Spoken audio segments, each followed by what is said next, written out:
Hello friends, welcome to our channel Jobless Society. তো ভিডিওর প্রথমে তোমাদের সকলকে জানাই শুভ নববর্ষ, প্রীতি, শুভেচ্ছা, অভিনন্দন।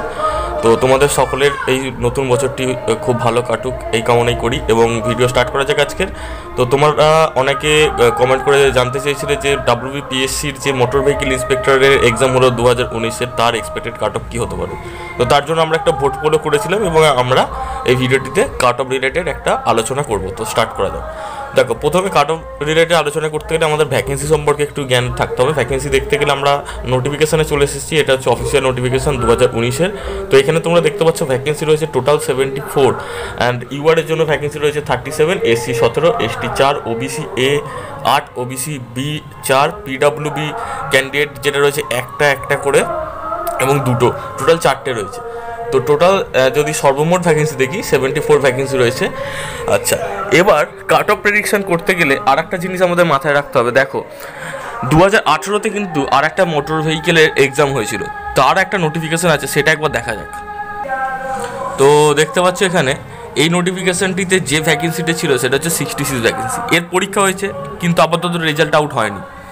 ঠিক আছে, প্রায় 1 বছর অতিক্রান্ত হতে চলেছে কিন্তু রেজাল্ট আউট হয়নি। এর ফলে কি হবে, কাট অফে কিন্তু এটা খুব বড় রকমভাবে এফেক্ট করবে এইবারের এক্সামটা। কেন না, যে 66 জন ক্যান্ডিডেট এখানে সিলেক্ট হবে তারা অবশ্যই জেনুইন এবং খুব ভালো ক্যান্ডিডেট। যদি পরীক্ষা ঠিকঠাক করে হয় অবশ্যই, তাহলে এখানে যে 66 জন ক্যান্ডিডেট সিলেক্ট হবে তারা অবশ্যই খুব ভালো ক্যান্ডিডেট এবং তারা কিন্তু ম্যাক্সিমাম 90% কিন্তু ক্যান্ডিডেট এই 66 ক্যান্ডিডেটের মধ্যে তারা কিন্তু এই যে 2019-এর মোটর ভেহিকেল এক্সাম হলো তাতেও কিন্তু ফর্ম ফিল আপ করবে। যেহেতু এখানে রিক্রুটমেন্ট হয়নি, তাদের চাকরি আসেনি, যেহেতু রেজাল্টও বেরোয়নি, তাহলে তারা অবশ্যই ফর্ম ফিল আপ করবে, কারণ ফর্ম ফিল আপ তার কেউ ছাড়বে না এবং পরীক্ষাও দেবে।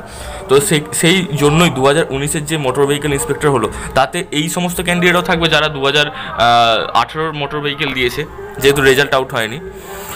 এবং 2019-এর যে মোটর ভেহিকেল ইন্সপেক্টরের ভ্যাকেন্সি সেটাও কিন্তু এই 66 থেকে আহামরি কিছু বেশি ছিল না। 66টা ভ্যাকেন্সি ছিল 2018, এখন আছে 72টা।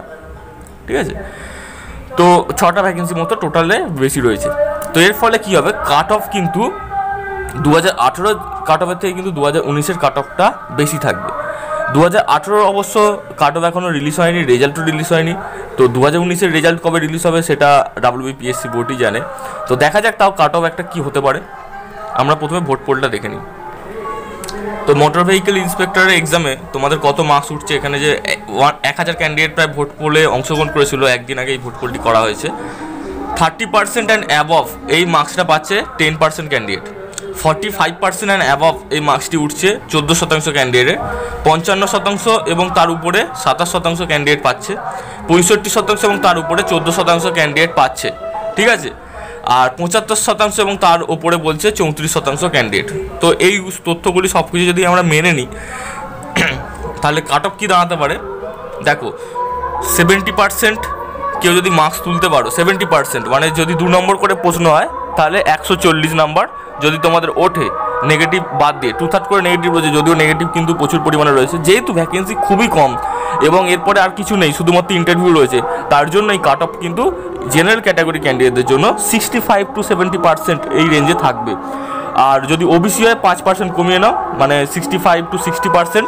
এসটির ক্ষেত্রে 55-50%, এসটির ক্ষেত্রে 45% মতো থাকবে। ঠিক আছে, তো এটা একটা ধারণা, এরকমই যাবে আমি সেটা বলতে পারি না, তবে একটা অ্যানালিসিস করে তোমাদের সামনে আনলাম। যদি মনে হয় যে না ভুল আছে এই অ্যানালিসিসে, তোমাদের মতে যদি মনে হয় যে কাট অফ এরকম হতে পারে, তাহলে অবশ্যই তোমরা কমেন্ট করে জানাতে পারো। ঠিক আছে, তো thank you very much for watching this video.